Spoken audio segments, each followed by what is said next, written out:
Hey everyone, thanks so much for coming today. We're excited to be here. My name is Marcus. I am a current third year PhD student at SAFS and a former Hollings alum. And I'm Emily. I'm also a PhD student here at SAFS. I'm a second year and a Hollings alum. Thank you all for being here. This is the first time we've done this, and it's something that Marcus really put together to just like raise awareness about this super amazing scholarship opportunity. So today we want to just start out with super basic, what is NOAA and what is the Hollings Scholarship and why should you apply? And then a little bit getting into how to apply, which if you're a sophomore, that's going to be relevant because it's due in 2 months, which is kind of a short timeline. If you're a freshman, it's so awesome that you're here because you can lay the groundwork in the next year to set yourself up really well to be a strong applicant. And then we have some current UW Hollings scholars here. So they're going to share a little bit about their experience so you can get a sense of what it's been like for them, and then you can ask questions to all of us. So what is the NOAA part of the NOAA Hollings Scholarship? NOAA is the National Oceanic and Atmospheric Administration. It's a federal agency that sits under the Department of Commerce, which is one of the main components of the president's cabinet. And so, yeah, it's this large federal agency. And the mission of NOAA is to understand and predict changes in climate, weather, oceans, and coasts, to share that knowledge and information with others, and to conserve and manage coastal and marine ecosystems and resources. So this is the part of the federal government that cares about the atmosphere and the ocean. And under this agency, there are different line offices is what they're called, or different specializations. And that's where you get to the oceanic or atmospheric part. So we have like the National Weather Service that does all the weather forecasting in our country, the National Marine Fisheries Service that manages large fisheries. So there's all these different aspects of NOAA, and that's all I have to say about that. So the Hollings part of the Hollings Scholarship name is this guy, Senator Ernest Hollings. So he was a senator from South Carolina. In the 70s, he helped establish NOAA. And if you've taken a marine policy class, you might know that a lot of the major legislation in our country that did environmental protection, marine mammal protection, coastal zone management, a lot of that legislation came about in the 70s. And so Senator Hollings was a big part of that, and an all-around cool guy. So NOAA decided to name a scholarship after him. So the scholarship has 4 different goals. The first one is to increase undergrad training in skills that people need to work at an agency like NOAA.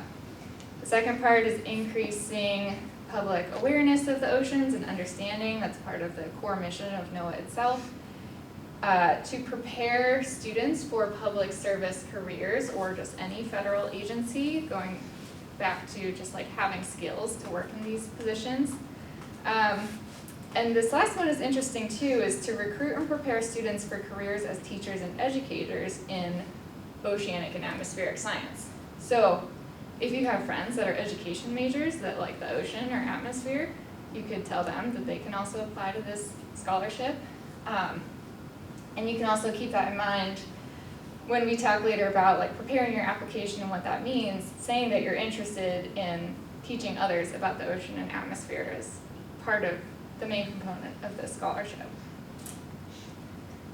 So the scholarship itself is very prestigious. If you are a person majoring in STEM, interested in ocean or atmosphere, this is the top undergraduate scholarship that you can get.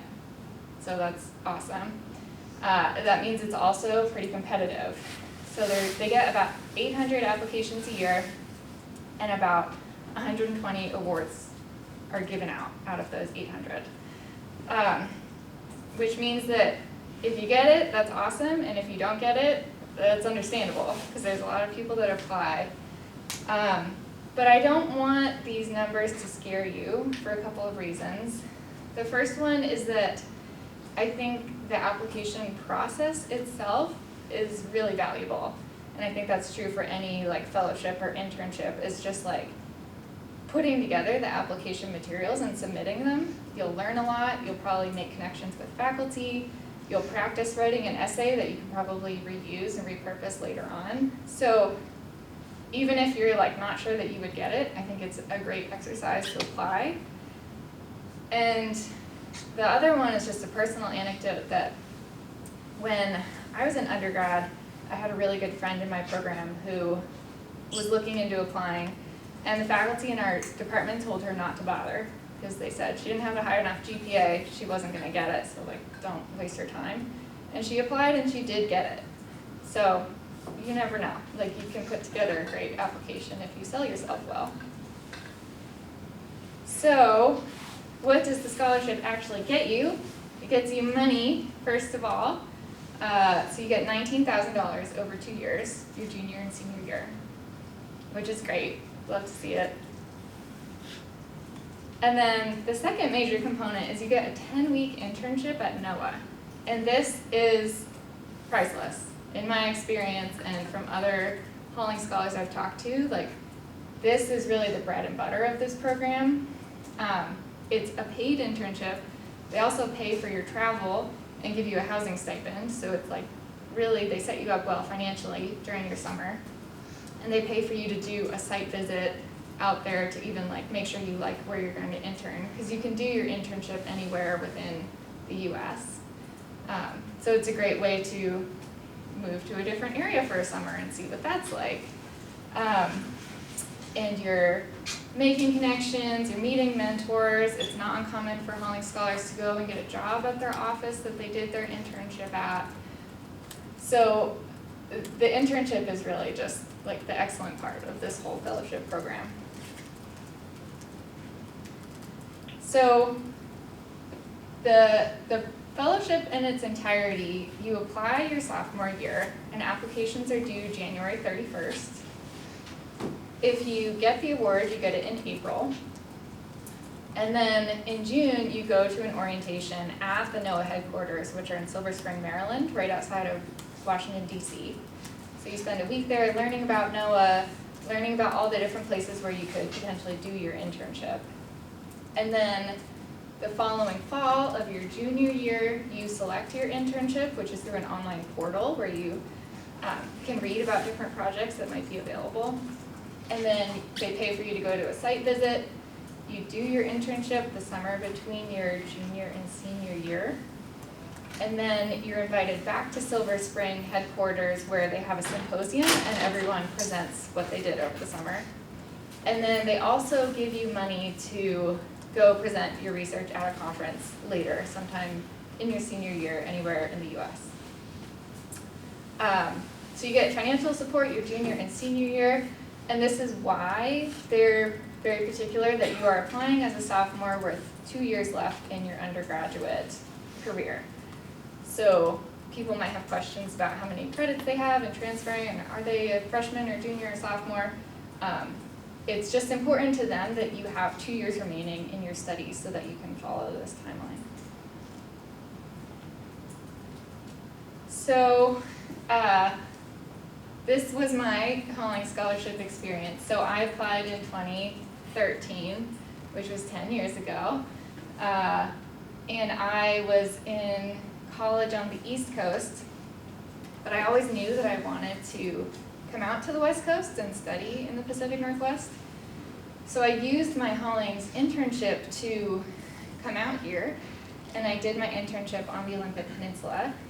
And my project was that there had been anecdotal evidence that canopy kelp, bull kelp, was declining around Puget Sound, but nobody had data to actually say whether that was true. And so there was a group of citizen scientists that basically commissioned me to write a protocol for them to survey kelp and get a long-term monitoring program set up so they could see if it was actually declining. So I spent the summer talking to regional kelp experts about what would be part of this survey protocol, and then I would go out with citizen scientist volunteers and test methods. So I was out, the protocol was from a kayak, so I'd go and kayak around kelp beds and test my survey. So then I presented my results at the symposium back in Silver Spring, and the following summer after I graduated college, I used connections I had made during my internship to move back to Washington.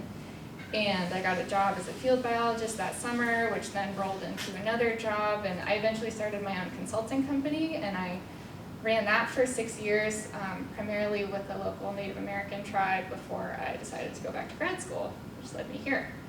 And the cool thing is that this protocol is still being used.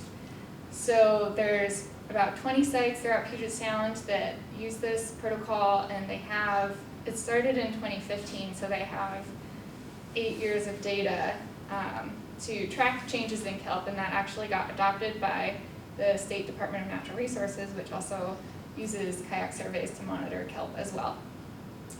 So that's my story. I'll turn it over to Marcus, and he can share his story. Cool. Yeah, so I similarly had a awesome experience as a Hollings scholar. So I'm from California, and sort of like Emily, I knew that Seattle was somewhere that I wanted to try living and potentially working. So there's me. I was interning at the Northwest Fisheries Science Center, just on Montlake. That's very close for all you. For me, it's very far from home.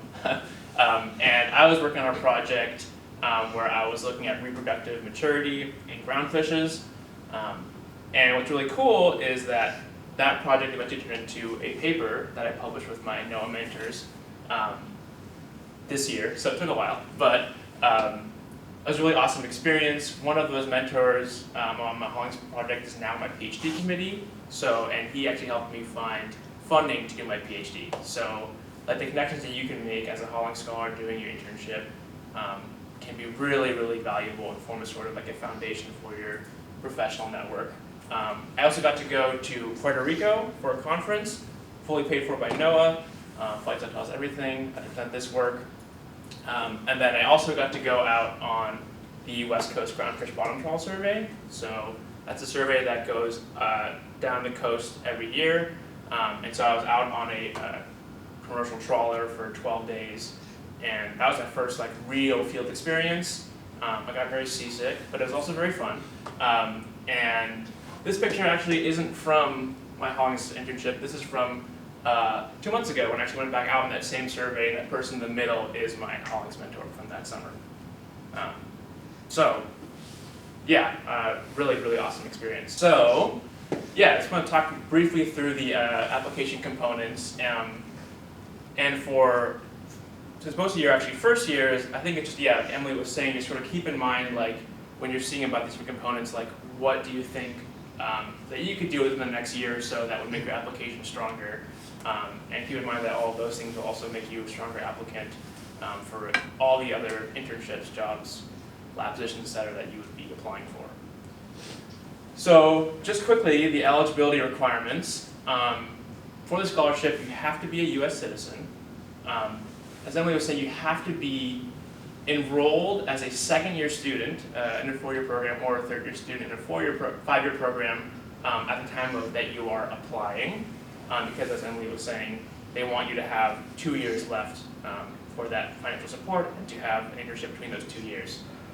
It's also important to note is that this is what they mean here are chronological sophomores. So I know a lot of you come in with like AP credits, that sort of thing, and that might give you junior standing. That doesn't really matter. What's important is that you are a second-year student and you have at least 2 more years to go. You just need an extra piece of paperwork that like Joe or your advisor can help you out with and just say like, don't worry about it says that are junior, they're actually a sophomore. You have to maintain a 3.0 GPA every quarter as well as overall. And then this last part here is to have a major that is related to NOAA in some way, which sounds like all of you are. But really there's a lot of different majors that would apply for this. When I applied, I was an environmental science major. Yeah, there's like journalism majors that you can got in it. Like as Emily was saying, they care a lot about environmental literacy and that sort of thing. So as long as you can sort of like tie yourself and your education into NOAA's mission, you're groovy. Okay, so these are the application components, these 6 things. So first one's just like general contact info. Don't worry about that, just like where you live. The second and third points here, we're talking about research experiences and awards, honors, and activities. It's basically like just like your resume formatted for the application. The next thing is you have to have an official transcript. It's key that it is official, not unofficial. Otherwise, your application will be rejected outright. And then the big parts of the application are getting 2 letters of recommendation, and then also writing an essay that's 3 pages, single space. So I just want to get into these in a little more detail. Just to emphasize this again, your transcript has to be official. People have been just like rejected because they put the wrong transcript up, and that is a real shame. So just make sure you put the right thing on my EW. Yeah. For your letters of recommendation, you need 2, and at least one of them has to be from someone who has taught you while you're an undergrad. So that could be a professor, or it could also be a TA in a class, as long as they can get the major professor to co-sign the letter of recommendation for you. And then the other person can be another professor or academic reference, but it can also be someone who can speak to your abilities as they related to scholarship. So this could be like your boss at a job, or your your mentor at an internship, that sort of thing. Yeah, go ahead. And a boss at your job, that would only work if your job was related to the mission of NOAA. So like coaches are not good references, teachers of other disciplines are not good references. It has to be very specific to ocean and atmosphere. Right. So we just want to briefly lay out some tips for letters of rec. So when you ask for letters of recommendation, you want to ask people who know you personally, and what that means is it's a very good idea to go out of your way to get to interact with your professors in your classes, like going into office hours, that sort of thing, because the more they know you, the better they can speak to your abilities, and therefore the stronger the letter of recommendation they can write for you. When you are asking for a letter of rec, if you are applying in January this year of your second year, you want to ask for that as soon as possible, basically, but definitely before winter quarter. Like 3 weeks is the absolute minimum. You're going to want to ask like a faculty who you took a class with would be a very good recommender, especially for the academic reference. And yeah, like Emily was just saying, like these letter writers should be people. Don't like ask your high school band teacher, like someone who's like taught you in college and knows you more recently is much more appropriate. And then again, like don't ask like your uncle or your coach or something like that. Those are not who they're looking for either. Yeah, so sort of keep this in mind if you're a first year. Like when I was a first year, I knew about the Hollings scholarship. I knew I wanted to apply for it, and so I went out of my way to like talk to the professors that under my first year. I like made up stuff to talk to them about. Like I was like, oh, I really want to talk to you about this part of your research, and I, just sort of those sorts of things are like the ways that you can really build those relationships. And letter writers are going to be people you're going to need like undergrad and beyond. So cultivating those relationships is valuable, not just for this, but more broadly. And if you're second year, we're going to have some more resources for people who are applying this year, and so we're going to go over some more tips about how to ask for letters of rec and who to ask at next week's workshop. Okay, so the big thing that you will be working on, the biggest part of this, the most time-consuming part of the essay, is an essay which is a self-description of your academic, research, and career goals as they relate to NOAA's mission. That's key, and how your proposed course of study and or research will help achieve these goals. So this is like 2 to 3 pages, single space. It has to be between 6,000 and 9,000 characters. It doesn't sound like a lot, but don't underestimate it. when you're writing this, you're probably going to want to go through multiple drafts, like 4, 5, 6 drafts of it. So it's really important to start that early so that you have a chance to get feedback and rework it so as strong as it can be. Ultimately, this all adds up to they evaluate your application basically using this rubric. We have a more detailed rubric that we'd be happy to share with you as well, which will kind of go over like what specifically people are looking for when they're reviewing these applications. But so this is basically how they are evaluating those like 6 things we laid out earlier. First thing is your coursework. They want to make sure that your coursework is relevant to NOAA's mission, that it seems like you know where you are going and you are setting yourself up for a successful career in a NOAA mission related field.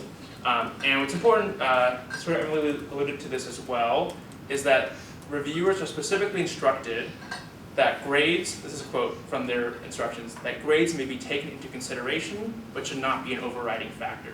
So what they're really looking for is students who are like, they're going out of their way, they're taking like, classes that are related to NOAA's mission field, and they are, so just don't worry again too much about your GPA sort of thing. Definitely helpful, but would not disqualify you by any means. That essay, they're looking for good, clear writing, as well as you selling yourself as an applicant, why you are the best candidate for the scholarship, and making sure that what you've written about ties into NOAA and their mission. These letters of rec, your 2 letters are weighted equally, and they just want to see that like those references are supporting, they're corroborating evidence, or they're providing additional detail on you as a candidate and why you are a good fit for the scholarship. And then this last part is basically like your resume, more or less, like how strong is it? Like, are they looking for like, do they have experience that is related to NOAA's mission in some way? When I was applying for this, I was actually a very terrestrial person prior to applying, so I had internships that were involved with like ecological restoration, that sort of thing, and like some of the state parks where I grew up.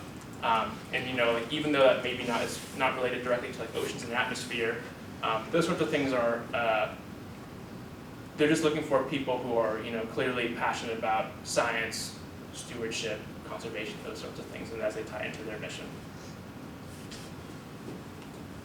Okay, so this is sort of for first years.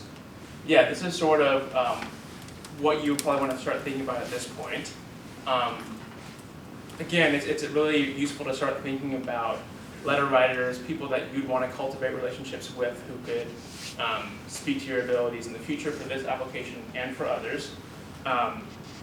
Think about what sorts of things would be useful, like, maybe you want to think about contacting faculty and asking if they have like positions in their lab available, or applying for NSFRE, or applying for these different things. That would be great experiences just broadly, but also would make you a much stronger applicant for this scholarship and other scholarships.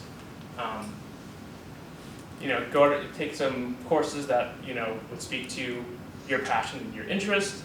And then this last thing here is there is a program that's available for first-year students that includes both an internship at NOAA and also some mentorship and guidance with applying for the full Hollings scholarship when it comes time to do that.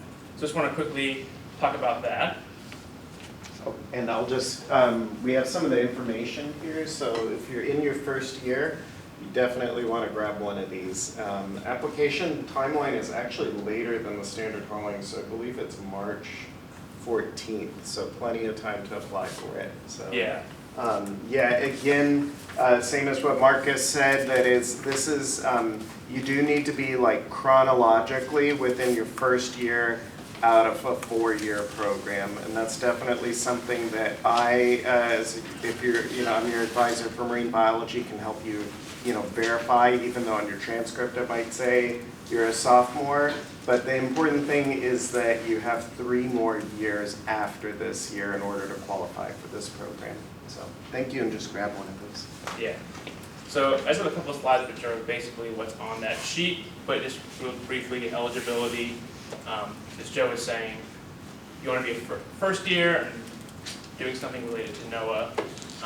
And the eligibility requirements are pretty similar for Hollings, 3.0 GPA, US citizen.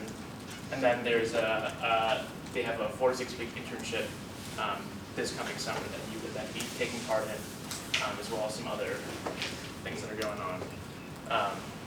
And this program, as I said, is a NOAA internship. There's also a scholarship, and then they have a stipend for that internship. And then they sort of match you with NOAA mentors who can then help you with that full Hollings scholarship application and make sure that it's as strong as possible. And we also have people here who did the Hollings prep program, so they can speak to that much better than I can or Emily can. For second year students who are applying this year, we are going to have more workshops with more specific advice for how to apply. So a week from today at the same time, the same room, we're going to have a workshop that talks more about how to write that essay and how to ask those letters of recommendations. And then the plan is, after that, start to think about writing that essay and then come in January with an essay draft that we can go over together and improve on in these January workshops so that we can have enough time to have your application ready by the end of January. This is a QR code that, if you're second year, this links to a Google form. Yes. Right. Where you can just basically like RSVP for that so that we can prepare for it. Wait.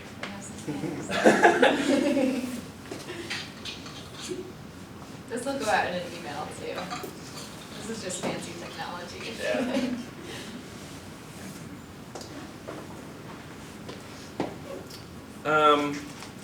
We also just wanted to mention that there are actually a good amount of resources available for applying for this scholarship and also more broadly. So there is a lot more information that's on like the NOAA website. They have like they have their own like hour-long info session. And then there's also, Emily found this. Do you want to talk about it real quick? Yeah, so if you look at the UW Office of Merit Scholarships, Fellowships, and Awards, which is a very long name, but I think you can Google this and find it. So it's within the university. There's this whole office dedicated to helping people apply to fellowships. So that's great to know about just in general. They have things like a database where you can look up fellowships to apply for, just beyond the Hollings. They have this cool Google Doc that sets you up with a timeline that tells you like within 10 weeks of the application deadline what you would want to get done. And they also have appointments you can book to have someone review your essay. And one of the big things for applying to any fellowship or internship is having as many people as you can find read your essay. That's always super valuable. So this is a great resource to get another set of eyes and some feedback from people whose whole job it is to know about how to get these scholarships. And here's what the website looks like. Yeah. Okay, well, that's the end of our brief presentation.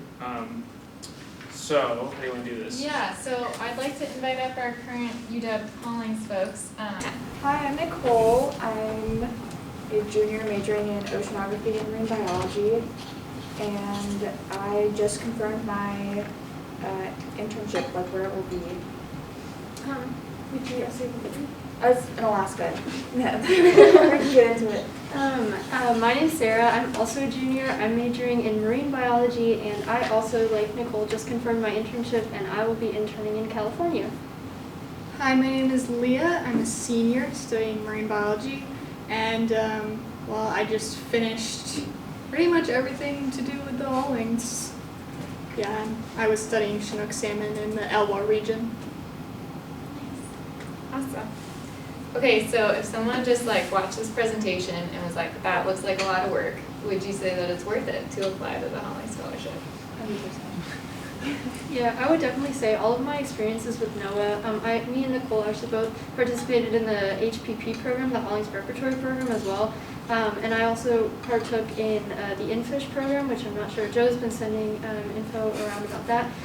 All of my experiences with NOAA have been really great, and the connections, as I mentioned, are really great for the future for any future endeavors, or just if you have questions or want mentorship or guidance on like questions or things to do, research, as Marcus mentioned, finding funding for that and stuff like that. So I would definitely say invest the time. You get a lot out of these programs, and it's a lot of fun too. Like, we have a blast. Like, Nicole and I met through the HPP program actually, and we've been friends since. So like, you meet a lot of cool people. You have a lot of fun with mentors. So definitely apply. I'd also say that in addition to expanding your network, doing the internship really helped me figure out what it is I want to do, which is a big question. People leave college going, okay, well, what now? And I think trying out so many different techniques and working with so many different people like I did in my internship really helped me figure out my future. Great. Yeah. So you guys mentioned the HPP program. Can you tell us a little bit more about what that was like? Yeah, HPP basically was a 4 to 6 week internship. You were paired with a mentor at some location, and basically it had to be close enough to your house because they wouldn't really provide housing. I was fortunate enough to do my internship in person. It was so cool. I was working in Padilla Bay with this invasive snail species, and I was documenting like the trial preferences and doing experiments with that. And I got to present my research at the symposium at the end of the internship, and at the undergraduate research symposium, and at the SAFS graduate student symposium, because that was an opportunity that was available. So really a lot of pathways opened up for me from doing this internship. Yeah, and I would say the same, especially like when you're thinking about like applying to like the Hollings, the big Hollings, like HPP like helps a lot. I would highly recommend applying because like they mentioned, there is like mentorship with how you should apply, how you should draft your essays, like who you should reach out to, how to like write your application, and it's super helpful. They also have like workshops that we had, I think every week. Every week, Yeah, that were like really informative. They brought like different people in from the different areas of NOAA, so it's a great first introduction, and you learn a lot. And it's also like that is great preparation for your Hollings internship, like when you apply, and then if you get accepted, to kind of figure out like where you want to go. I think that really helped me personally. But yeah, it was a really cool project. I got to do some work on pinnipeds, so like seals and sea lions, and I was looking at basically some stranding rates in the Washington area. Mine was online, but even though it was online, it was a really cool experience. So I would highly recommend. And then can you tell us a little bit about what the main Hollings orientation week was like and what you learned during that time? Yeah. Do you want to go for it? Okay. Well, it was a couple days. Yeah, right? it was 3 It days. was 3 days, and it was online. Yeah. Ours was online. So Okay. I got to skip some classes. Nice. If it's in person, then you get to skip a whole week of classes. So Yeah, but it was cool because we got Yeah. to like everyone from like the different line offices presented some like information about what they do and like what projects they'll host and stuff like that. So we got to like get a better idea of like what line office we want to apply to, and also like the breadth of opportunities. I feel like when people think of NOAA, they think like just science, but like they were saying, like there's so much to NOAA, like from education to writing to communication to teaching to, I mean, the ocean and atmosphere obviously. So like that was really helpful, that orientation. It was a lot of fun too. Like we all like hopped on and we were like all chatting with one another. In fact, we have a big group chat now of all the Hollings scholars, like, what are you doing? What are you doing? And it's just like cool, like to build that community, because like you have your community at school from like your classmates and stuff, but then also to connect with these people across states. I mean, like it's really cool. We have like people from like every state in the continental U.S. I'm pretty sure, and Hawaii. So it's really cool just to connect with peers, and that also helps with like people sometimes will know like, oh, there's this internship going on here, or like there's this project here. So like for future connections as well, like to keep in touch with all the friends you make, the people you get to meet and stuff like that. So the orientation was fun because we all got to connect. So. And Leah, I assume yours was online too? Yeah, mine was also online, and I think they were still trying to figure out how to run Hollings online. So it was a little bit chaotic. but it was fun, and we did get to learn a lot about the different offices and what they do. So I felt definitely more informed about wanting to go into NIMFS, which is the Fisheries Office of NOAA. And can you tell us about your internship that you did this summer? Yeah, so I took a little bit of a non-traditional route. You can apply for the internships that they set up through the database, which is what many people do. You can also reach out to any NOAA researcher and ask them to host you. And then if they're willing to do that, you'll figure out what your project will be. So I had a lot of control over what I was doing. I reached out to a NOAA researcher at the Northwest Fisheries Science Center. She was helping with the last year of the Elwha Dam removal 20-year-long research study, and so I went out with them and I did a bunch of beach seining to look for Chinook salmon, and we basically wanted to know how are they using the near shore. I also we got to work with the Lower Elwha Clallam tribe, we got to work with USGS, we got to work with Washington Department of Fish and Wildlife, and I also got to help with all of her side projects. So I got to go to Idaho and do Chinook salmon surveys. I got to go to the Everett Naval Base and help with their surveys. And so all in all, I had this 10-week project, but I also had connections all over the state, all over the United States. And then ultimately I expanded that project, and I'll be publishing it about, hopefully, in a year. Sweet. And then can you both talk about your internship selection process and where you're at with that? Yeah, so I applied for a couple internships, and I just got accepted to this one in Alaska. It's in Homer, Alaska, with the Kachemak Bay National Estuarine Research Reserve, and I'll be working with 2 mentors to learn about marine invasive species, susceptibility, and also education for the area, to kind of understand what would happen if an invader would come to the area, because they will eventually. Yeah, so I'm really excited about that. Yeah, and so to talk briefly about the process that you'll be going through when you kind of apply for your internships and stuff. As mentioned, there's this big database, and when it opens, everyone's stressed and nervous, get on the database as fast as possible. No, but it's actually a really cool process. You get a list of projects, and there's over 300 projects. So you'll definitely find something for you. And like I said, the projects range from I think there was something about submarines, there was something about doing rocket ship construction, and then they had stuff about doing more biological focused things, so turtles and dolphins and whales, which is really awesome. And then they had microbial stuff, so there's something for everyone.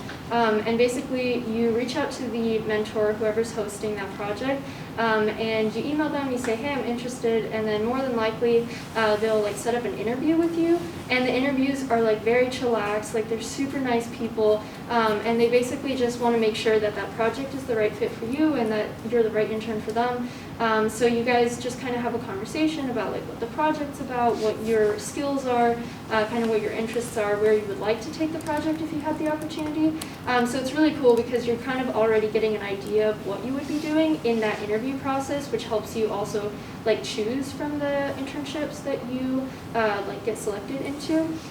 So yeah, I did that. And I ended up going with a common dolphin diet study in California in La Jolla in their Southwest Fisheries Science Center. So basically what I'll be doing is I will be dissecting dolphins.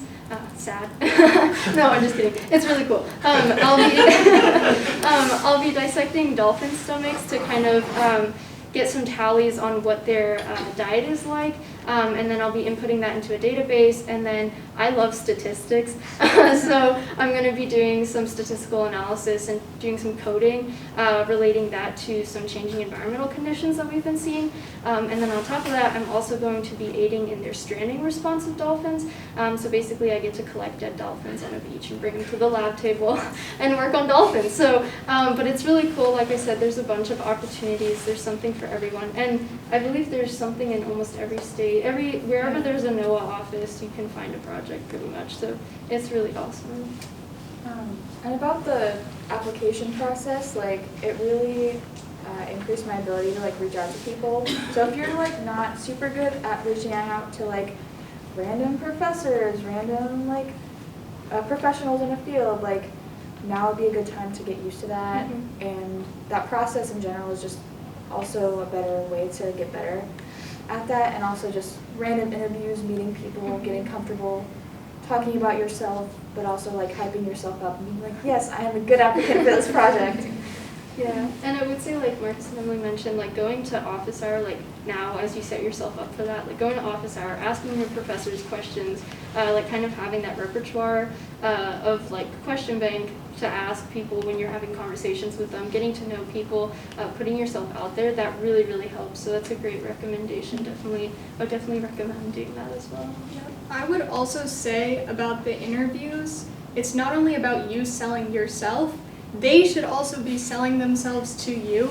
And so it's an opportunity for you to come in and ask, hey, what am I going to learn from this experience? What are you going to give me so that you are also getting the most out of this experience as you can? So I'd like to wrap up the panel by asking each of you, what's the biggest piece of advice or most helpful advice you got when you were applying? I'm gonna go after.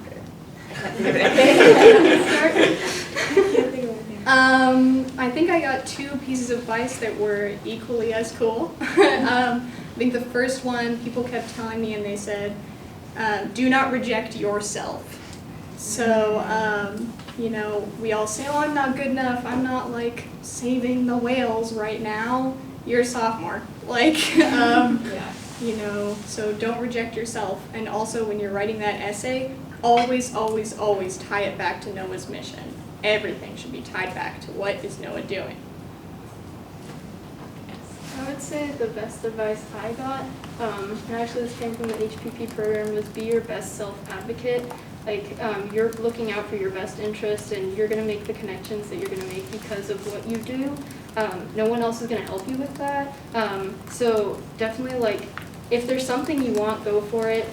Believe in yourself. Like she said, like, throw yourself out there, put yourself out there. Nothing bad is going to come of it. And if that's asking for help, if that's asking for advice, like whatever it may be, definitely, because that you're only going to get as far as you're going to get by what you personally do for yourself. So definitely put yourself out there. And then, yeah, in terms of application stuff, tie everything back to NOAA's mission. You'll be good. Yeah.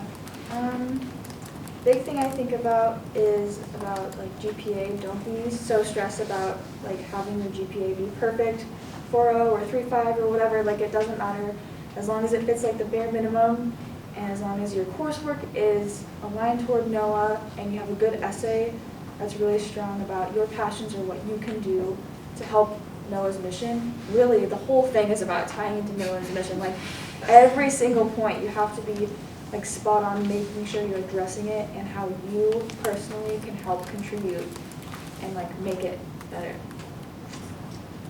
Awesome. Thank you guys. We'll ask you to stay here and then we have about 15 minutes left to open it up to questions. Is it like a hard cutoff if you have a course where you have under 3.0 GPA? I can speak on that. So I had a 2.7 and a 2.9 in like some intro bio courses, and I was still accepted, but my overall GPA and course GPAs were above a 3.0.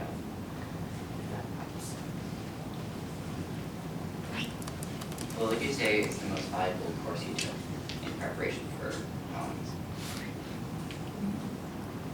I think personally for me, as a marine bio major, I'm not exactly sure. Are you a marine bio major? Okay, perfect. Was going up to the Friday Harbor Labs. Joe sent out an email, this is an integrative experience kind of, and that was really helpful for me in terms of like getting experience that I could put on my application. So if you get a chance to go up to Friday Harbor Labs, especially as a marine bio major, I would say that's definitely really valuable because the courses there are all related to NOAA's mission in some way. And actually a lot of the professors up there have connections to NOAA. So like, for example, my mentor for Hollings Prep, they knew my professor. And so it actually, I think that's probably one of the things that helped me get the internship. So I would definitely recommend doing that program, the Friday Harbor Labs program.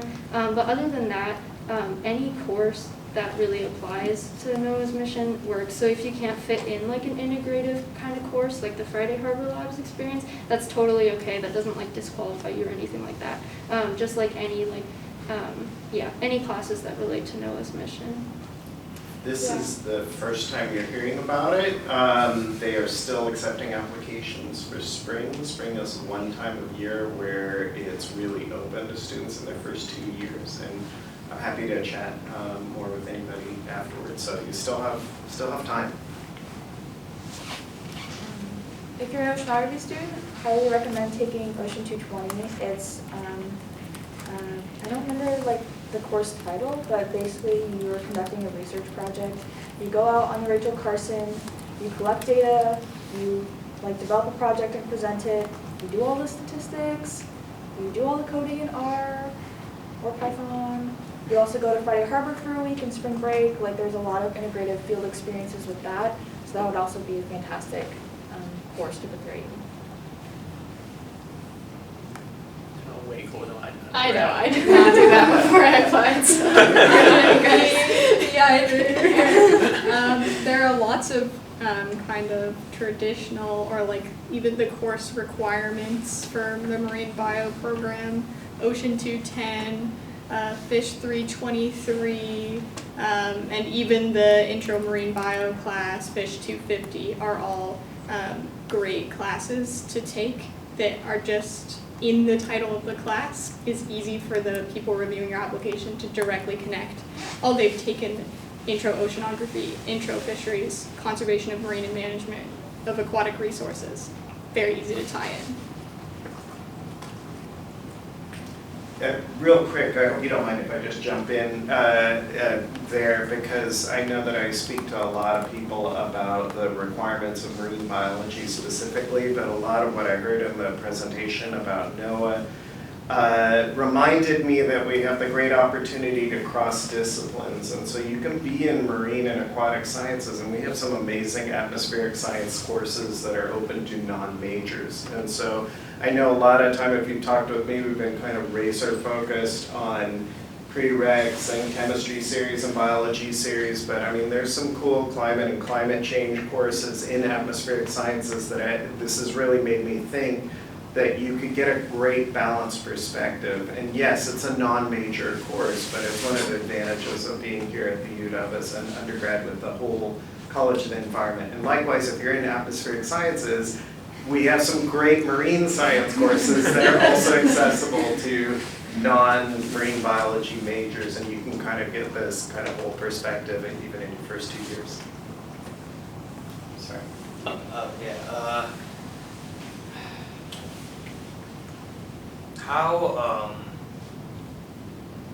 How likely are they to accept juniors by any chance? For example, I plan on coming here for at least another year to finish up my marine biology major. Would I still be okay for me to apply, or no? It's really important to them that you have 2 years of study left. So, yeah, if you're only planning to do 1 more year, then I think that would be a no, but you can always email the program directly. There's a email on their website to double check.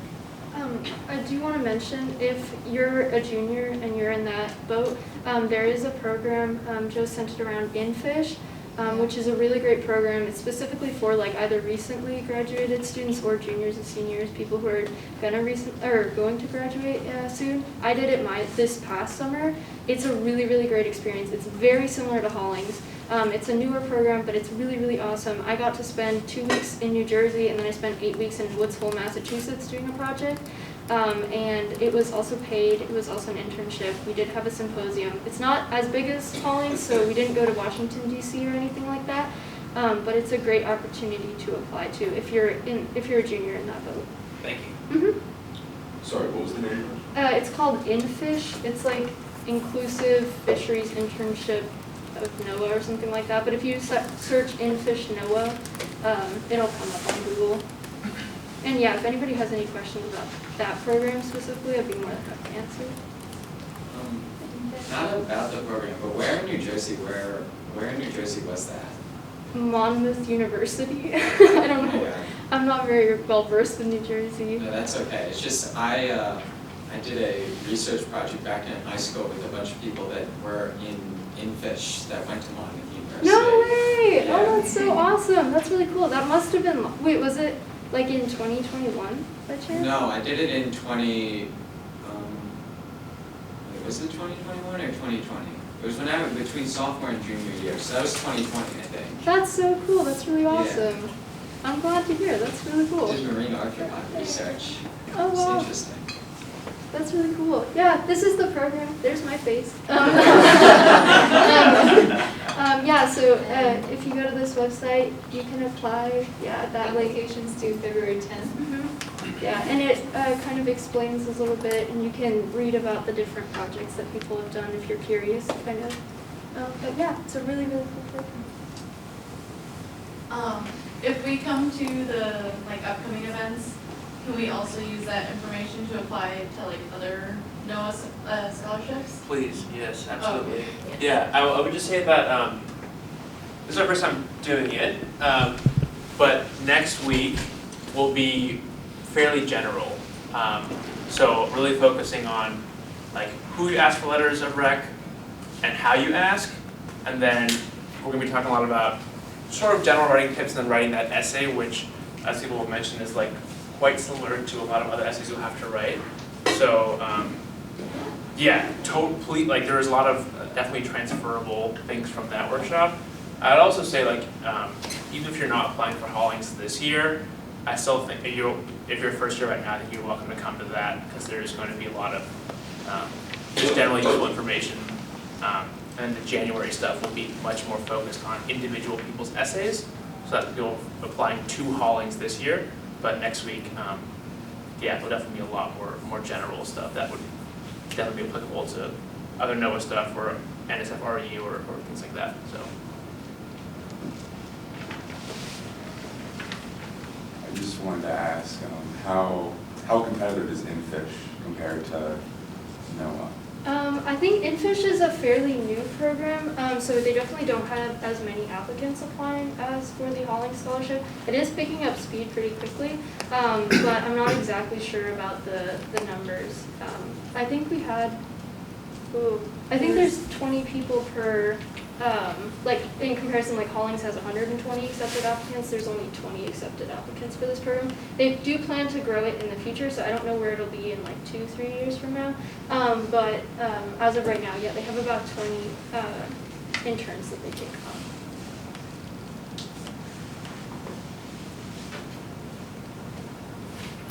I have another question. It might be a tough one, but there's so much to kind of be motivated about regarding Hollings being a big scholarship or these being well-supported scholarships, and also from what I hear, NOAA's mission is really broad and they get involved in other areas.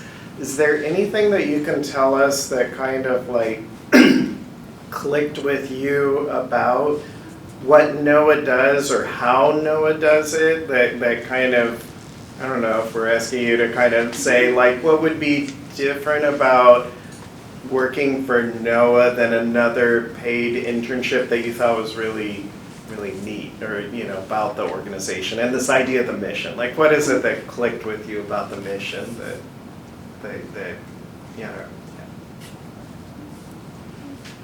I can go first. Are you got it? Okay. The first thing that really clicked with me about the mission was like the coastal part, and also like learning this knowledge and sharing it with like as many people as possible. I feel like learning more about our environment and where we live and learn and work is like so important, and making sure we're able to kind of protect it because we've kind of been destroying it for a while, and learning how it's changing, and also sharing this information with like local communities that may have no idea like what all this intense science words mean. Making it like decodable to the public is so important. That really stood out to me, and part of the internship that really or the part of the scholarship that really drew me in comparison to other paid scholarships is that it's with NOAA. It's very prestigious, so we'll be able to make connections really easily. You have a giant network of Hollings scholars everywhere, like now at UW. Every university can connect with your mentors, they can connect you to other people. Really, connections are so important for your entire career and life. So making those, I think, is such a fantastic opportunity. Yeah, I would say in terms of the mission statement, really how collaborative NOAA is. I mean, you saw how many different line offices they have, and when you're doing your internship, you really get to witness that collaborativeness, the collaborative spirit and everything, kind of firsthand. For example, my first internship with Hollings Prep, I was working collaboratively with a nonprofit, which was really cool. So I got to even step outside of NOAA because that's what NOAA does. It like Nicole was saying, it reaches out to all different walks of life, if you will, which is what I really like about the mission statement specifically is how collaborative it is and all the different research areas that it also spans across. And then I guess about the internship that I appreciated most, which is why I continue to go back to NOAA, this is my third internship with NOAA, is because they're so charismatic. The people that you're working with really care about your best interest and helping you achieve your goals and learning more, which is something that is honestly it's an amazing environment to be in because you can really grow as an individual and as a scientist. It's definitely helped me get a better idea of what I want to do post undergrad, which is something I could have not said coming into college. And so yeah, I would definitely say what appeals to me about the NOAA internships is the people. And of course the breadth of work that you're exposed to, which I think is very high level in comparison to some other internships. They're really throwing you out there. But yeah, definitely the people. I would say it wasn't necessarily the mission statement that drew me into NOAA. I would say I just found ways, once you read the mission statement, you're like, oh yeah, well, of course what I want to do is in there somewhere. It's a pretty broad mission statement, like Joe said. I would say what drew me into this internship was the resources that NOAA has in collaborations, like other people have said. They have the resources to reach out and include all these other organizations. That is a huge part of why I wanted to join this. And of course, there's also the financial resources that they offer me. There's also the networking opportunities that they offer me. And so because NOAA is such a huge organization, just the amount of resources was a big part of what drew me into this internship. With so many credits, I definitely could have graduated this year, but double majoring allowed me to continue, so I basically chose to double major in order to do Hollings. So that's also an option you can talk to your advisor about if time and credits is kind of worrisome for you. Okay, sounds good. I'm not sure if they're updating the process at all, but in previous years it's been a pretty simple letter that Jennifer or I would do that just says, yep, we can verify even though the student's on paper a junior that they do have 2 more years and will complete by this time, and there hasn't been problems with it. All right.